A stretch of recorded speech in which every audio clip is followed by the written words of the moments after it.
keenyaa akkam jirtu guyyaa har'aa kana immoo qubee koomedii faana ta'uudhaan sagantaa addaa qabsoo istiidiyoo waliin qabannee isiniif dhiyaanneerraa haga xumuraatti nu hordofaan jaalalaan isin gaafanna. Tolee gareen qubeen koomedii galii addaa kan hin qabne galii mataa isaatiin kan socho'u kanaan dura hojiilee garaagaraa qabatanii nuuf dhiyeessaa turaniiru. Guyyaa har'aa kana immoo qabsoo istiidiyoo faana taanee qophii gabaabaa qabannee turtii isaanii wajjin taasifnee qabna. Gamanumaan mee maqaa keessaniif maal hojjechaa akka turtan akkasumas wantoota dhaggeeffattoota keenyaaf hiruu mala akka hirtan. Obboloota keenya faana wal barraa maqaa keessaniidhaaf maal hojjechaa akka jirtan akkamittiin immoo garee kana faana akka walitti dhuftan mee dhaggeeffattoota keenyaaf hiraa. Maqaan koo Daani'el Tamasgeen jedhama. Samma maal hojjechaa akka jirru koomedii wal hojjechaa irra koomedii gabaabaa hojjechaa irra koomedii dinqisiisoo baay'ee hojjenneerra mamaattu. Garuu nu daawwatamaan jiru kana rakkina isaa uummata keenya beeka. Akkamitti walitti dhuftaniini utuma barannu fedha isaa qabna turre durumaanii itti gaafatamaan keenya isa turre kan walitti nu qabe kunoo isheenis bakka fedhuma isaa qabdii dhuftee galmoofnee wal galmeessinee jalqabne amma ammaatti namni tokko namni keessaaf hin jiru nama lama bichaatu du'aan keessaa boqotee nama ja'a turre durbi lama boqotanii amma kunoo nama afuritti gallee jirra jechaadha. Tolee hin boqotan gaafa jettu bilookii ta'aniiru garee kana keessaa. Garee kana keessaa ba'an jechuudha. Tolee obboleessa keenyatti dabarraa. Ani hundeessaa tiimii kanaa yookaan qubee koomedii kanan ta'e Mitikuu Mulgeetaan jedhama. Ijoollee kana akka nuun walitti dhufne kanaan dura yaada akkasii waan hojjechuu barbaannuu fi isaaniin nama mariisise ijoollee shaakalsiisaa tures kan biraan jiru. Warraan ammoo fooyya'oo dhadhee walitti fidee hundi isaanii dandeettii adda addaa qabu. Kanaaf hin hojjennan jedhee isaanis hojjechuudhaaf qophii ta'anii hojii baay'ee hojjenneerra ammas gara fuulduraatti hin hojjenna jechuudha. Galatoomii. Tolee maqaan koo Lalisee Xilaamnaan jedhani hirmaattuu qubee koomediiti. Maatii qubee kun akkuma jedhame barattoota nuti galii akka tokko hin qabnu galii mataa keenya birrii manuma jechuun maatii keenya gaafannee kan harkaa fudhannu duwwaadha jechuudha. Kanaafi galii addaa waan hin qabnee fi kan amma maatii nu gargaare nu cinaa dhaabbachaa jiru qabsoo istuudiyoodha. Isaaniif galatoomaa jecha galatoomaa. Ishi galatoomaa jecha jalqaba keessummaa gootanii asitti nu affeeruu keessanii fi ulfaadha. Maqaan koo Saaromiyaa Daggafeen jedhama. Miseensa guutuu qubee koomediiti. Barattootuma hundi keenya akkuma isin beektani. Obboleessi koo Mitikuun hojii kana duraan jalqabanii turani. Nuunis qofaatti waan jalqabne turre tokko qabna. Sababoota adda addaatiin nu jalaa ciccitee gara manaatti deebi'anii warri kun immoo eeggasii hojiitti fufanii turan. Isaanii utuu hin taane gara biraa wajjin jalqabeen ture. Isaan booda obboleessi koo kun waamicha naa godhee dhufee isaanitti dabalame eeggii isaanitti dabalame immoo egaa hojii isin agartan kana hedduu hojjenne baasii kiisii keenyaatii dandeenye ispoonsarii tokko malee gara fuulduraatti immoo ispoonsaraa akka uummatitti nu fayyadu uummata malee nuyi su'aa tokko hin qabnu jechuun barbaadaa ulfaadha.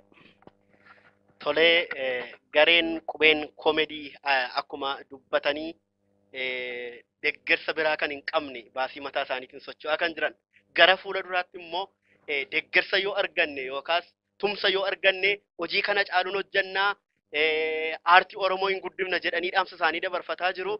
Gamanumaan akka deeggartan akka gargaartan akka jajjabeessitan jennee dhaamsa isaanii isiniif dabarsina. Tolee egaa guyyaa har'aa kana turtii gabaabduu walii wajjiniin fudhannee walii wajjiniin dabarsina. Yeroo keessan nuuf laattanii as qabsoo istiidiyootti argamtanii nu waliin turtii taasisuu keessaniif hedduu galatoomaa isiniin jechuun barbaada. Egaa guyyaa har'aa kana wanta baay'eetu qophaa'e kun akkuma fuula koo duratti argaa jirtanii wanti as keessa jiru kun waan guddaadha. Wantoota baay'ee nu gargaaranidha. Wanti nama qabbaneessu jira. Wanti nutti ho'isu akka nuun dudubbannu akka nuun sosochoonu wanti godhuuf jira. Mee isan isin agarsiisa. Hin beekama akkasittiin urraa isheetii dhufe.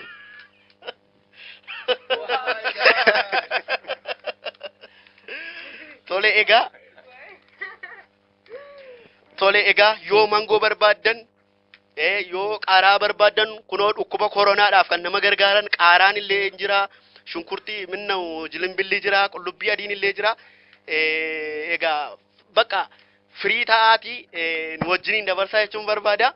Yeroo kana immoo carraa fuutu carraa kanaan gaaffiin isin gaafatama lakkoofsa gaaffii jechuudha. Tokko tokko qofatu isinii fayyamama. Kanaaf carraa fuudhaa tokko tokko qofa.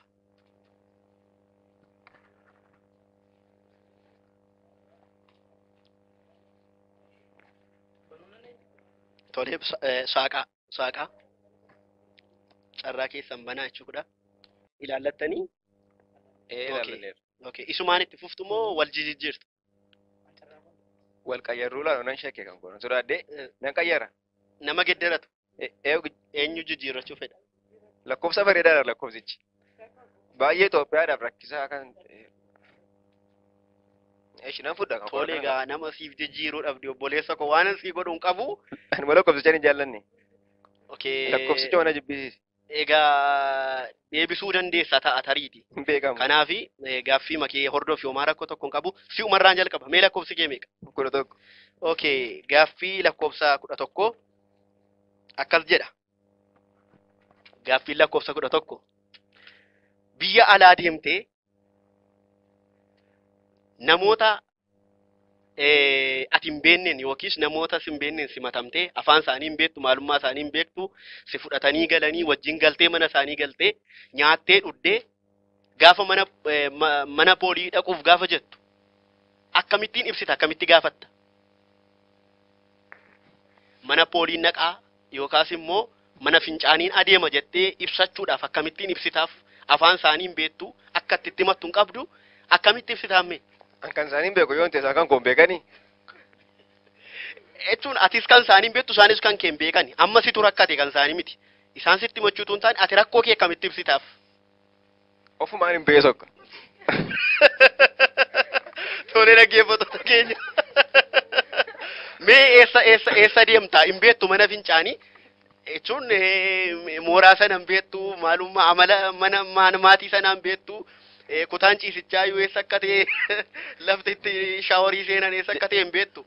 Maal manuma keessaa beetanii bakkeema bakka akkaan jiru barbaadeedha qamalee.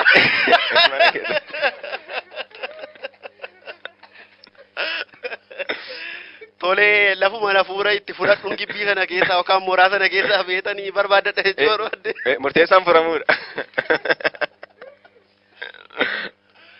Tole egaa inni deebiseera isin immoo waan jettanii akka deebiftan isinumatu beeka. Gara obboleessa keenyaatti isin dabarsaa obboleessi keenyas lakkoofsa carraa isaatiin nutti himaa isas lakkoofsuma carraa isaatiin gaaffii gaafannaa. Gaaffiin kun garuu sekeendii 30 keessatti kan inni deebi'u. Sekeendii 30 qofa. Kanaaf in deebifta yoo ta'e deebiftee in deebiftu taanaan asuma lakkoofsa carraa fudhatta adabadha. Wanta lakkoofsa carraa keetii sii baaseen immoo adabamta. Walii gallee hoo? Tole lakkoofsa gaaffii keetiin atti. Lakkoofsa 8. Lakkoofsa 8.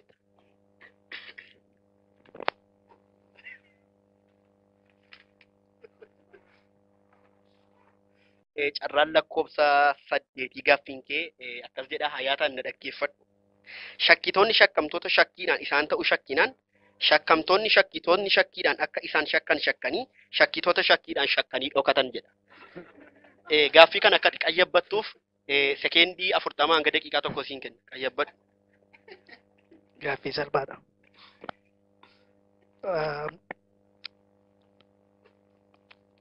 Jechuun nan danda'a. Jechuu dandeessa. Qaaliitiin jedhan ture? Eeyyee.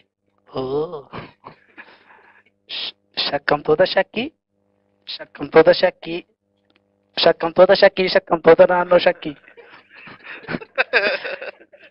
Tole al tokko irra siif hin deebi'a. Shakkitoonni shakkamtoota shakkiidhaan isaan ta'u shakkinaan shakkamtoonni shakkitoonni shakkiidhaan akka isaan shakkan shakkanii shakkitoota shakkiidhaan shakkanii jalaa dhokatan. Shakkamtoota shakkii shakkinaan shakkamtoota shakkanii hidhanii. Waaw, hin deebifne ammayyuu mee irra deebi'i yaali. Siif hin kenna. Sekeendii 20 qabda. Siifan kenna ammayyuu carraa yaalime. shakkamtoota baay'ate kanaaf daddarbaate. Tole gaaffii kana deebisuu hin dandeenye obboleessi koo kun gara adabamuutti adeemaa jira. Adabbii kee carraa fuutagaa carraa kaaftaa carraan adabbii keetii kunoo lakkoofsota dura kanatti ilaaltudha. Kanaaf lakkoofsota carraa kana keessaati tokko fudhadhuuti ittiin adabamta. Tole gamoo maangootiin fudhadha.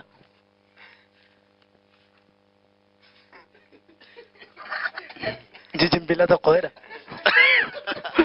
Tole dhaggeeffattoota keenya obboleessi keenya gaaffii gaafatame deebisuu waan hin dandeenyeef adaba jilimbila firee tokkoonidha kan inni adabame hamma yeroo kana nyaateetu adabama gaa. No. Kana bineensa fakkaata. Tole. Nyaata. Utuu daawwattoonni keenya jiranii ilaalanii nyaata. Jechuun gaa Oromoo safuu qaba. Ashaboo wajjin nyaatama ture ashaboo hin jiru. Adabadha kunuunsa miti wantichi adaba waan ta'eef. No. Gargaaruu hin danda'amu. Obboleessi keenya dhandham isaa maal akka fakkaatu dhimmi nyaa'aaf inala asaa. Itti tottolaa jira miilli fuula isaa irraa ilaalamu dubbifamaa jira. Sooftiin naannoo na duraate gaarii dabqaa jira. Tole dhaggeeffattoota keenya gamanumaan ammayyuu nu hordofaa qabsoo production faana hin bashannantu hin gammaddu gara gaaffii ittaanutti dabarraa gaaffii ittaanuu obboleettii keenyatu carraa lakkoofsa isheetii nutti himaa carraa isheedhaan gaaffii gaafanna.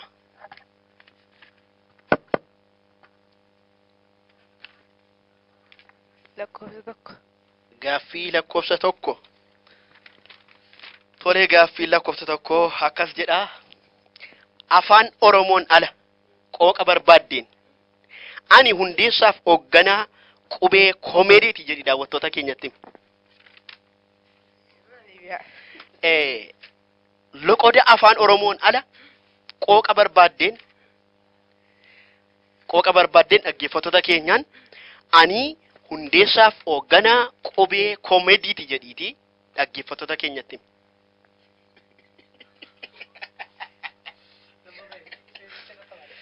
Yaali mee afaan Oromoon ala.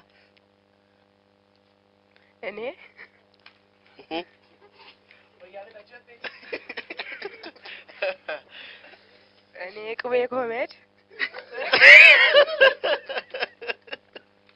Yaali bareedaadha yaaliin kee namatti tola yaali. Ani qubee koomeed astadaalanii.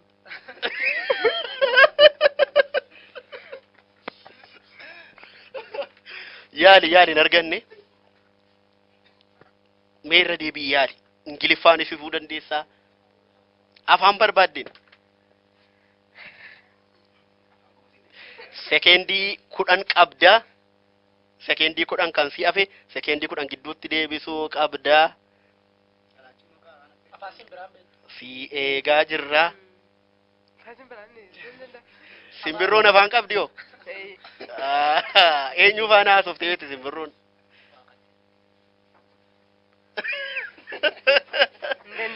Tole dhaggeeffattoota keenya gaaffii dhiyaateef obboleettiin keenya deebisuu hin dandeenye isheen illee gara adabamuuttidha kan isheen fuulla'aa jirtu. Kanaaf lakkoofsa carraa fudhatteetu adabamta gaatis waan isiif godhuun qabu lakkoofsa carraa keetii as keessaa fudhadhu. Tole hamma isheen hiiktu yookaan bantutti. Waaw! Ijoolleen qubee koomeedii jilimbila nurkaa fixanii bakka gaaffii gaafatamee deebisuu hin dandeenye jilimbiluma nyaataa jiru ammayyuu nu hordofa. Amma utuu dhaggeeffattoonni yookaan daawwattoonni keenya utuu ilaalaa jiranii jilimbila kana nyaatta gaa. Utuu kofaltuu yeroon dhumaa.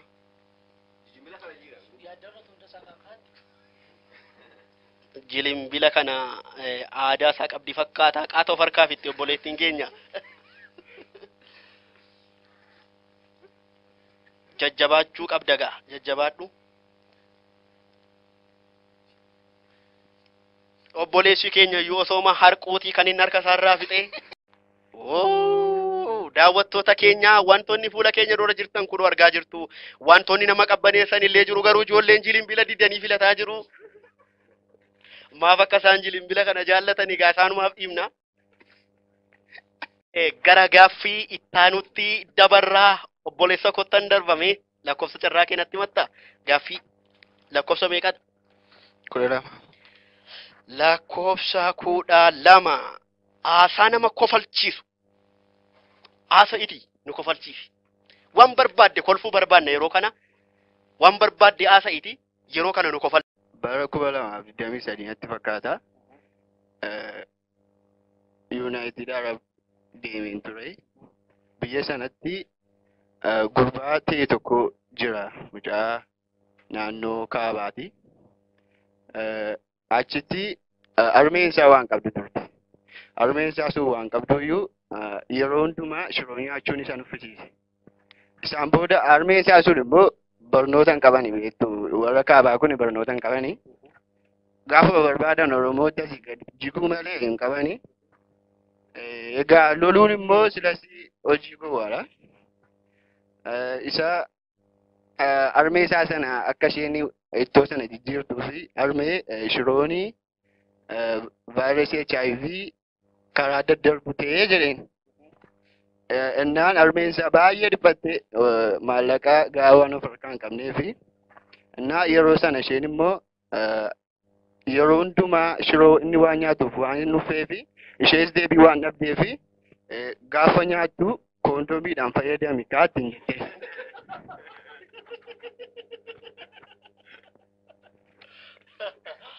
Ajaa'iba! Harki rukutama.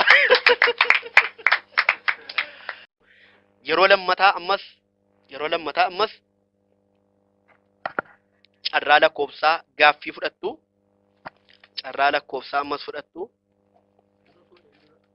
Hundumti keessan fudhadhaa tokko tokko fudhadhaa.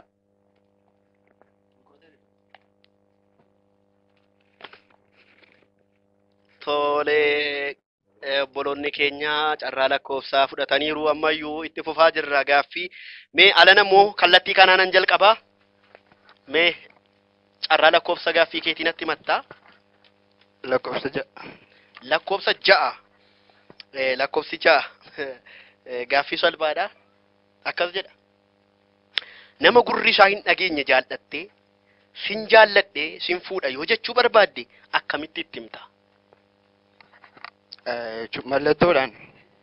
Mallattoosa ta'u namni kun gurri isheen dhaga waan ta'eef jaallattee itti fuudhuu barbaadde haadha manaa kee godhachuu barbaadda akkamitti itti himtame? Qormaata yoo binnaan sodaadhe kun amma reefu dhufe.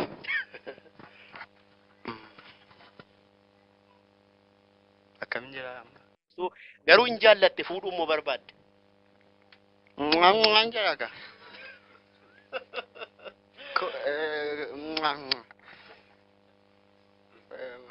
But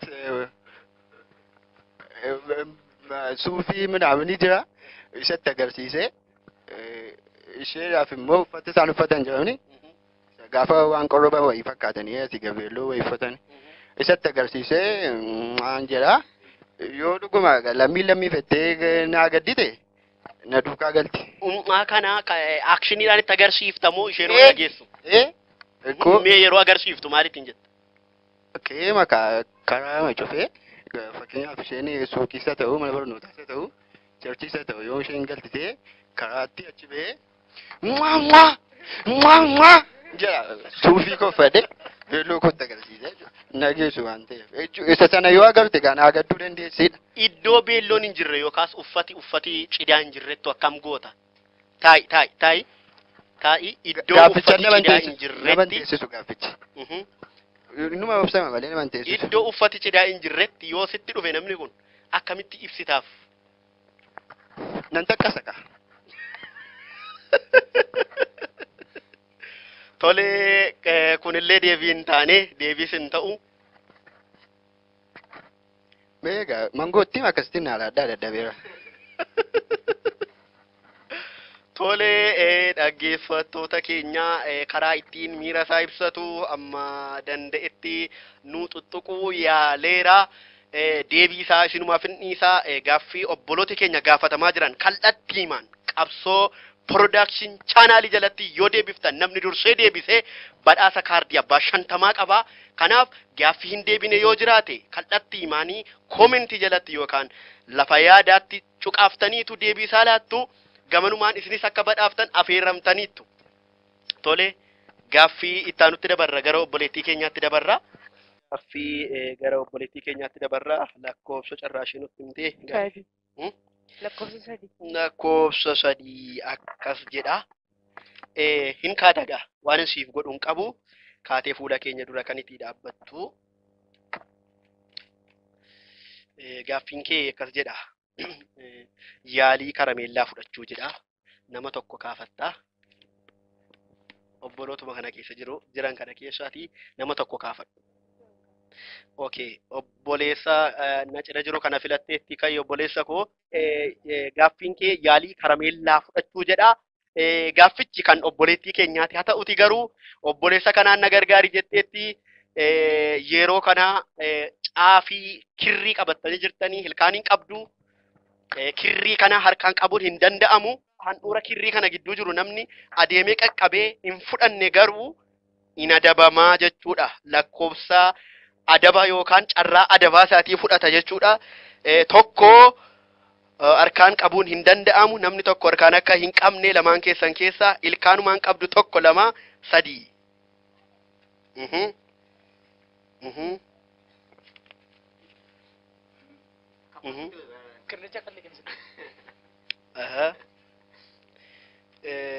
Ariitiin obboleettiin keenya cimtuudha. Qaata bira geesse.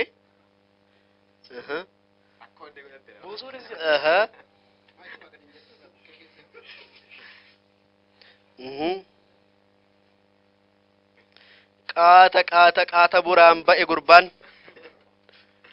Qaata biraan ba'e.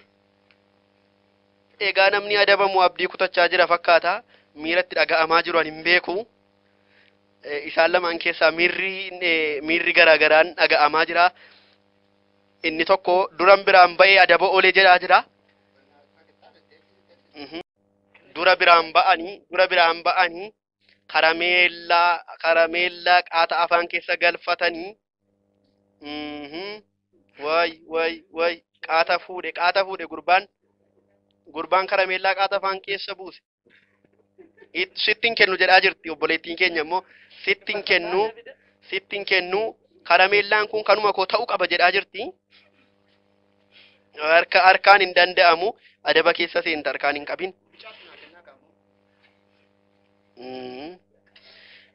Afaan keessaa wal fuudhuutu hin danda'amu malee amma adeemamee bira ga'amutti karameellaa afaan keessa gashachuun hin danda'ama.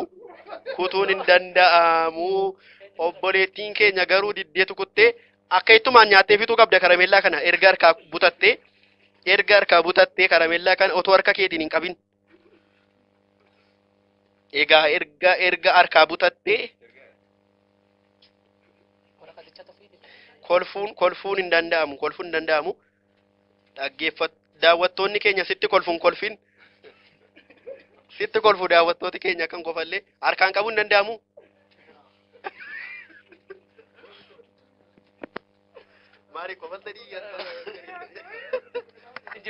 Kana kunoo harka keessa galfattee eegamee qofaa nyaatti laata. Qofaa nyaatti immoo obboleessa ishee gargaariin gargaara.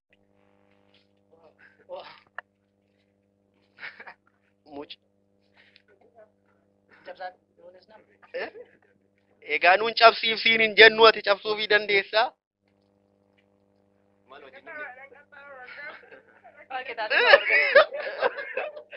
Cabsuufii dandeessa nuun cabsiin jennu? Jilimbila na gargaari jettee obboloota ishee kana rakkisaa ooltee amma lafa karameellaa harka keessa galfatteetti garuu hin gargaaruun cabsuuf jettee. Daawwattoota keenya gaaffiif deebiin nuun garee qubee koomedii faana taasisaa jirru ammayyuu kan itti fufedha. Gara gaaffii itti aanutti dabarra obboleessi keenya lakkoofsa carraa isaa nutti meetu gaaffii gaafatama. Lakkoofsa 9. Okay, lakkoofsa 9 akkas jedha. Haasaa nama boosisu haasa'iiti nu boosisi. Haasaa miira nama boosisu miira gaddaa namatti naqu nama boosisu haasa'iiti amma yeroo kana nu boosisi. Ofii booyyoo itti irra gaarii ture. Nama boosisuun hin ulfaata bara kana. Maal jedhee sin boosisa. Mara gaddaa tokko dannee maatii sanaan utoo abbaa du'e beekunnu amma fakkeenyaaf nama guddaa du'e yoo ta'e mucaa wallaaltuu du'e anaa nyaatu akkasuma koomedii keenya irraa arguun danda'ama. Somnee miira sana keessa galle anaa nyaatu beekaam mucaa wallaaltuu du'e anaa nyaatu hin kolfamu bo'ama malee anaa nyaatu yoom duute maaliin beekaam raammootu qonxorata raammoo kukutata hin duute mucaan idimee anaan gaanaa miinnatti laata jedhanii maatii boossisuun hin danda'ama jechuudha. Hin boonye garuu sin. Egaa gaaffiin kun illee gaaffii nama boosisu hin taane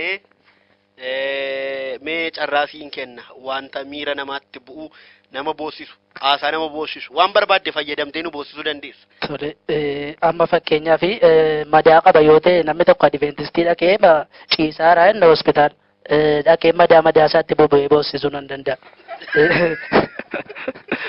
As keessa immoo namni madaa qabu waan hin jirreef irra naa darbaa malee nan boosisa.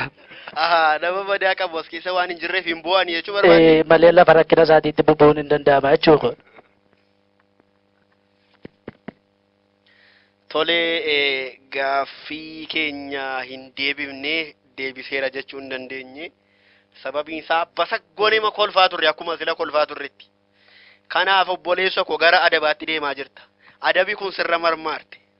Tole kaayyoon keenya boosisuu miidhagaa kofalsiisuudha kanaafi adabamuu koonaa wayyeessa. Egaadha akkasii akkuma nama walitti dhuftanii hojii hojjettanii nu kofalchiiftanii nu bashannansiiftanii haartii waan ta'eef haasoftanii nu beeksisuu danda'uu qabdu. Hojii aartii waan ta'eef miira gammachuudhaanis miira nama gaddaanis hojjettanii waan namatti dhaga'amu hojjettanii miira namaa ittiin tuttuquu gammachiisuu boosisuu danda'uu qabdu aartiidha waan ta'eef hojii isin hojjettan. Tole amma nama boosisuudhaaf yoo yaade akka kootti bakka nama aarsuu yookiin naasisuudhaaf yoo itti amma bo'aachuu fi kallattiidhaan yoo qaaraa nyaatanii mimmaanni qabdi bo'an malee namni salphaatti hin bo'adee yaadu bo'ichatti baraniiru. Kanaaf nama boosisuun hin ulfaata jechaadha. Egaa obboleessi keenya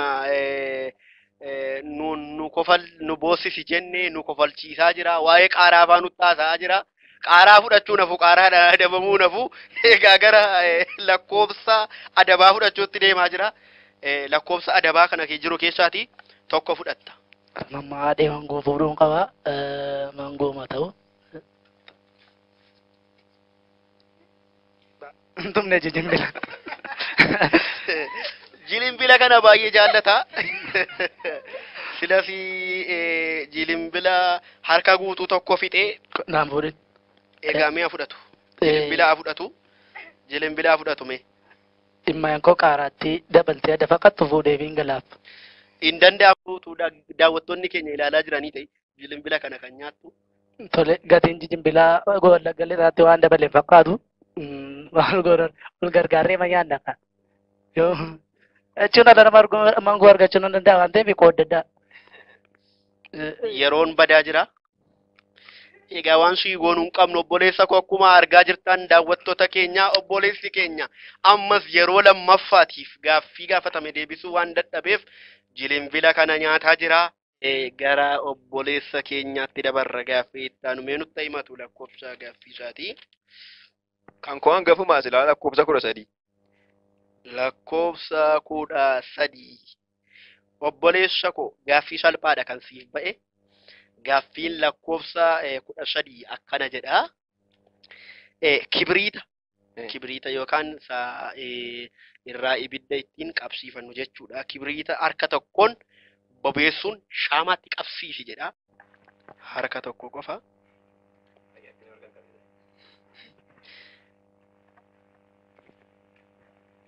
Egaa daawwattoota keenya mee hin qabsiisa moo hin qabsiisu mee walumaan ilaallagaa.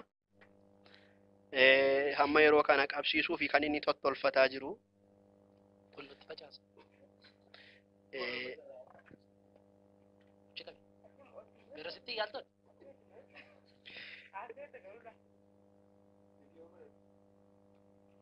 Torkan qabu ta'in du'aa jira.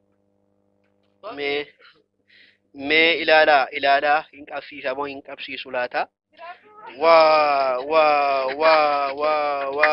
qabsiifateera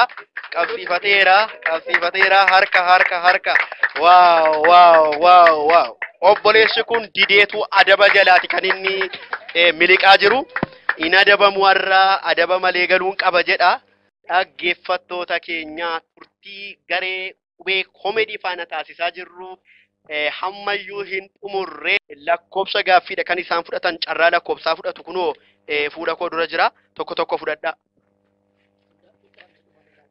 tokko fudhadha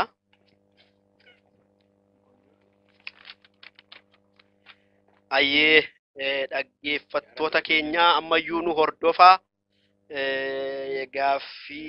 gaaffii amma immoo kallattii kanattan deebisa obboleessa koo irraan jalqabaa amma kibireeta caareetu kan inni nutti agarsiise ammas gaaffiin isatti marmaarte lakkoobsa gaaffii isaa kana mee nutti himatu Dubbachuu illee nan sodaadha lakkoofsatti. Baay'ee ulfaata. Lakkoofsa 5. sagalee waraabessaa nu dhageessisii jedha sagalee waraabessaa nu dhageeffachiifta obboleessa koo egaa akkaataa sitti dhaga'amutti jilbeenfadhus haa ta'u taa'is ta'ii foqoqis ta'ii deemis ta'ii sagalee waraabessaa nu dhageessifta. Sagaleen namaa hin jiru garuu akkamitti sagalee waraabessaa dhagaafatte sagalee namaa hin beeku. Gaaffii gaafatamte deebisi kallattii man. Gaafa isheen maal jettudha? Sagalee waraabessaa nu dhageessisi. Waraabessiin kolfamoo inni iyyaboo. Gaafa isheen wal loltu moo gaafa isheen iyyitu ani hin beeku gaa'isa. Mee gaafa isheen Isa halkan dhagee jedha. deemtusa ta'u gaafa isheen ciisusa ta'u sagalee waraabessaa barbaanna. Isheen jedha. Isa isheen halkan jettu.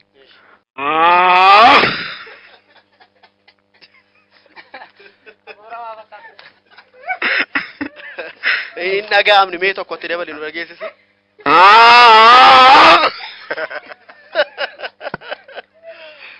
Shaakala isaa qaba fakkaata obboleessi keenya sagalee waraabessaa hamma nuun eegni olitti kan inni deebise. Obboleessi keenya adaba jalaa miliquutiif lafanni hin geenye hin jiru. Waaw sagalee waraabessaa nu dhageessiseera namatti tola. Tolee mee gara obboleessa keenyaatti dhiisin dabarsaa. Obboleessi keenyas lakkoobsa gaaffii isaa nutti himata. Lakkoobsa 2. Lakkoobsa 2 in kaata yeroo kana kaatee fuula keenya dura kan itti dhaabattu fuula keenya dura dhaabbatta. Gaaffii salphaadha akkas jedha gaaffiin kee lakkoobsa 2 macha'aa mana isaa wal dhaale ta'iti nutti agarsiisi amma aktiidhaan artistii waan taateef. Tole nan jedha. Manni koo isarra ani lafa nuge wallaalaan olle amma kamitti mana koo wallaan kun mana koo miti. Kun dubartii mana akka baate nan si'atu.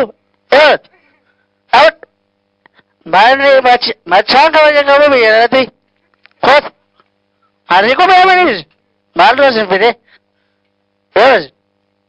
Yoo jedheera natti fakkaata. Waaw harka keessan rukutaa nu agarsiiseera aktiidhaan nama machaa'e mana isaa wallaale ta'ee nu agarsiiseera galatoomii jechuun barbaada. Gara obboleettii keenyaatti dabarramee lakkoobsa gaaffii keetii nutti himta.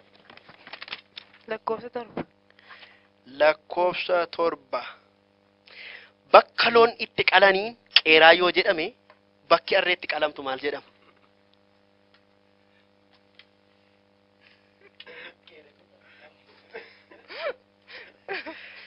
Tolee kolfa qofa nu jalaa kan goone. Harreen qalamtu. Waaw harka keessan rukutaa fi harreen hin qalamtu jettee kun aadaa Oromoo keessas waan hin jirredha. Kanaaf guutummaa guututti gaaffii gaafatamtee deebifteetti adaba jalaa maaramteetti obboleettiin keenya. Tole lakkoobsa gaaffii kee nutti himtaa? 10. Lakkoobsa 10. Lakkoobsa 10. Maallaqni Keeniyaan itti fayyadamtu maal jedhama? Maallaqa Keeniyaa. Shilingiidha? Waaw waaw waaw. Deebiseera obboleessi keenya. Maallaqni Keeniyaan itti fayyadamtu shilingii jedhee deebiinsaa shilingiidha. Argateera. Harka keessan walitti rukutaafi. Tolee yeroo kana immoo gaaffii boonasiitu isin gaafatama. Gaaffii boonasiidha. Gaaffiin kun gaaffii waliigalaati. Gaafan isiniin jedhu hunduma keessantu hirmaata irratti jechuu koodha. Nama tokko qofa miti arfan keessanidha. Gaaffiin kuni fuula keessan duratti akkuma argaa jirtan gara booda kana ilaalaa afuuffeetu fuula keessan dura jira. Dhaggeeffattoota keenya harka koo keessa kan jiru kuni istiiknii jedhama. Istiikniidha. Istiiknii kana an harkaa fudhatu obboloonni koo kuni tokko tokkoon harkaa fudhatu sana booda ilkaaniin ciniinaniiti kan isaan deemanii afuuffee kana dhoosanii waan keessa jiru fudhatan jechuudha. Tokko fudhatta bureettii koo tokko fudhatta tokko harkaa qaba. Kanaaf dabarsi. Okay, mee obboleettii keenya irraa jalqabna. Afuuffee tokko dhoostee dhadheetu badhaasachi keessa jiru fudhatti. Badhaasas keessa jiru kun waan jajjabaa waan ciccimaadha. Egaa rabbi ishee gargaaru. Afuuffeen siif hin dhoowwu lakki jedhaa jira. Mee inuma ilaallaa. Okay, afuuffeen lakki jechaa jira. Dhoowwu didaa jirti afuuffeeni. Afuuffeen dhoowwu didaa jirti. Daawwattoota keenya egaa wanti ishee fuula ishee dura jiru kun afuuffeedhumadha. Tarii maali laata jettanii gaaffii keessa hin seenina. Afuuffeemadha kan jalaa dubbachuu diddee rakkisaa jiru. Waaw. Maali laata kan keessaa si jalaaf bu'ee barbaaddadhu egaa. Barbaaddadhu keessas ilaallachuu dandeessaa. Maali? Qaaraa! Waaw. Egaa badhaasi kee qaaraadha. Maal siif goon obboleettii koo qaaraa kana alanfattee nyaatta gaa. Alanfattee nyaatteeti kan nu agarsiiftu. Adaba keedha. Kennaa siif laatame ariifadhu nyaadhu bishaan kee daftee dhuddaa. Eeka. Egaa wanti as keessa jiru in agartu daawwattoota keenya in agartu waan baay'eedha. Garuu isheen lakki jetteetu kan isheen qaaraa afuuffee fanaddaasiftee qaaraa keessaa fudhattee nyaatte. Egaa waan goonuu hin qabnu obboleettii keenya rabbi ishee gargaaru. Gara gaaffii ittaanutti dabarra obboleessa keenya dhaqeetu afuuffee dhoosa egaa.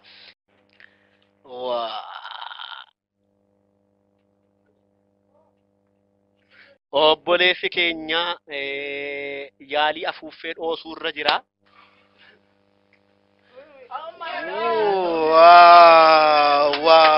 Waaw. Waan argate daawwattoota keenyatti agarsiisu egaa obboleettiin keenya qaaraadha kan isheen argatte. Maalidha? Waaw. Kaardiidha. Kaardii moobaayilaa argate. Baga milkooftee jennaani obboleessi keenya ittaan immoo mee dhaqee afuuffee haftee kan kooti kan jedhu adhoosoo eega. Obboleessi keenya yaalaa jira. Diddee, dhoofii diddee. Wanti inni argate jilimbiladha. Egaa waan sii goonuu qabnu obboleessa koo jilimbila dhugaa jirta erga lafa bariiti. Waan si gargaaruu hin qabnu. Egaa jilimbiluma kee nyaattaa. Utuu lafeetis akkuma kana qorqita waan sii goonuu hin qabnu obboleessa koo. Dhaqee dhoosa isa dhumaa afuuffee dhumaa dhooseetu badhaasa fudhatee ta'a.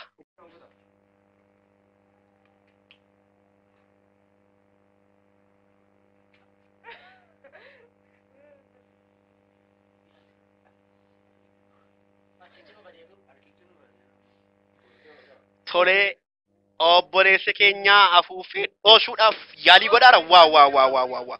Dho'eera ilaalladhu carraan kee keessatti afu kunoo lafa kana buuftee kennaa kee yookaan badhaasa kee maali laata baasee nutti agarsiisi. Qullubbii kun caafataa jira nyaachuudhaafi.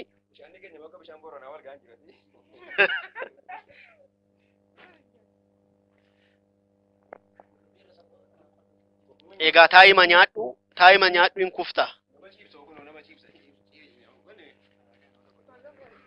waaw maal mucaan kun erguma silaa jilimbilaaf qullubbii adii qaaraa yookaan midhaan nu gubaa jiran waadaa jira jettu ta'a. Kanuma fudheetan mangoo nyaadhaa. Adaba mangoo kana adabamuun qaba mangootiin adabamuun qaba kan jedhu mume. Egaa obboleessi koo hiixatee dursee fudhatee baay'ee shaagameera erga silaa jilimbila nyaata. Mee rabbisaa milkeessu gaaffii isaa natti himatu. Badhaasa kana mangoon fudhadha jedheeti gaaffii kana kan inni fudhate mee akkas jedha lakkoofsa afur nama beekamaa tokko sagaleessa akkeessinu dhageessisi. Yookaan abbaa lataa jechuudhaan kan beekamu isa jechuun yaala. Abbaan kan kee abbaa kan koo ajjeese ati baaloodhaayi baay'ee ati oromoodhaayi dabeedhaayi dallaa kan kee jala maalii jiidhaan dhooftan fulfaan abbaa kee abaasu baay'ee kee kana artistii isa jechuudha. Tolee artistii abbaa lataa sagalee isaanii nu dhageessisaniiru. Artist Adimaasuun nama uummata Oromoo duratti nama jaallatamaa nama seenaa gaarii qabu hojii aartii Oromoo keessatti nama gahee guddaa taphatedha. Nama kana sagalee isaa nu dhageessisee seenaan kan hin irraanfanne jechuudha. Yeroo kana obboleessi keenya gaaffii kana deebiseera jechuu nan danda'a. Badhaasa isaa mangoo kana fudhata. Ilaalaa jira erga silaa waadama mimmiidhaamee mangoo kana fudhatu. Egaa sila jilimbila na gargaaraa hidhaa ture. Amma waan namatti kennuun fakkaatu gammachuun fuula isaa irraayyuu.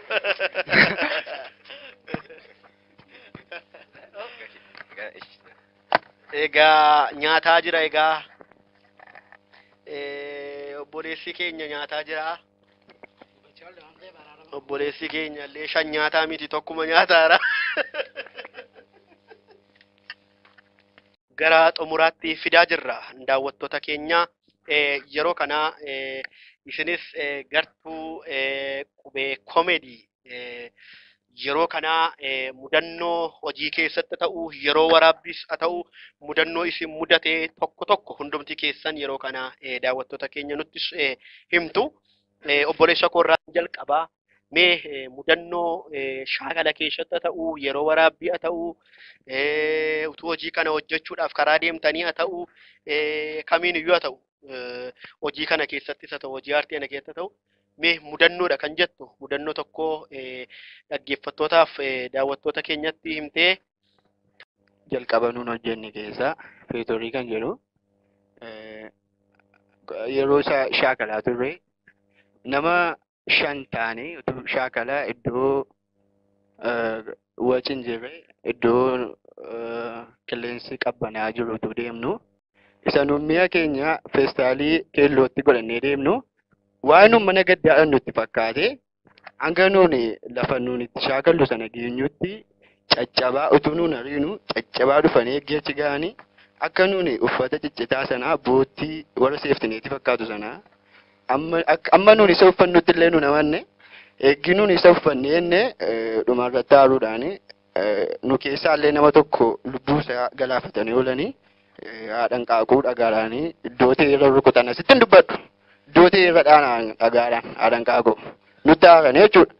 Waa isaan chaarjii maaf dhufan chaarjeeffachuu dhufanii akka tasaa ta'e immoo gaa uffata ta'e mudannoo keenya isa guddaadha gabaan baay'ee nuun jedhan hin dubbannu haafu yaadachiisan. Gara obboleettii keenyaatti darba mee utuu hojii hojjettanii haa ta'u utuu karaa deemtanii haa ta'u mudannoodha kan jettu wanti adiin irraanfannee yeroo hundaa yaadattu mee mudannoo tokko.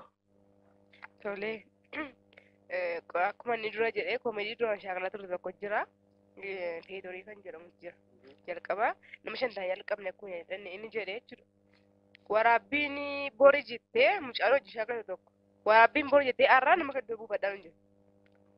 Sa'aatii sanatti lafatu nuun maree waan jedhee na sobsiisu. Amma fakkeenyaaf hojiin shaakalaa wanta ta'eef iccitiin sun hin ba'a kan sodaannedha tokkoffaa. Lammata immoo sa'aatii sanatti eessaa finne nama akkam shaakalchiisu. Isa booda maal goone kan ishee keessaa baasne isa namni filaa tokko tokkoon geema taasisaa keenya qabnamti. Amma gahee nama sanaa nama tokkottitu iddoo nama lama hojjete jechuudha.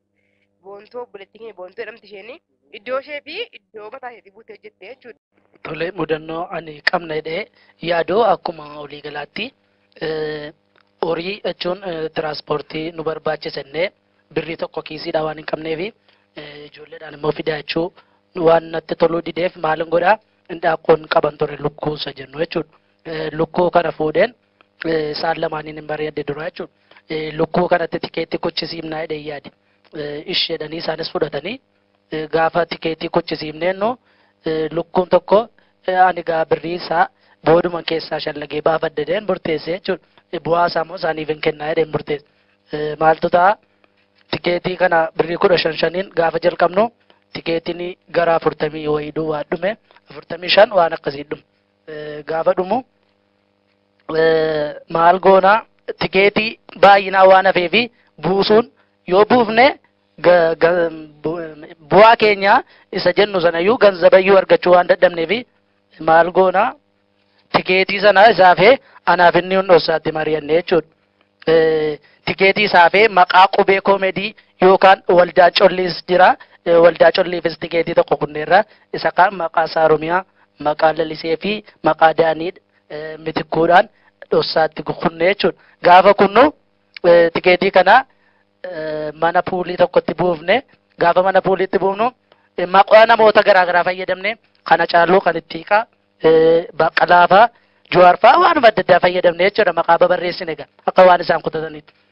Gaafa nuun jennu nama ayyaanaa tolaa jedhamuuf lakkoofsi 60 ba'e nama kana barbaannee dhabne lakkoofsichi immoo kiisii makeenya geesseera ofii fudhannee birrii 350 indaaqqoo gurgurree kaampiitti deeffanne jechuudha. Okay, namatti tola mudannoo ajaa'ibaati obboleessi keenya kan inni nuuf qoode. Tole mee obboleessi keenya gabaabsee mudannoo ani hin irraanfadhu jedhu nutti himu.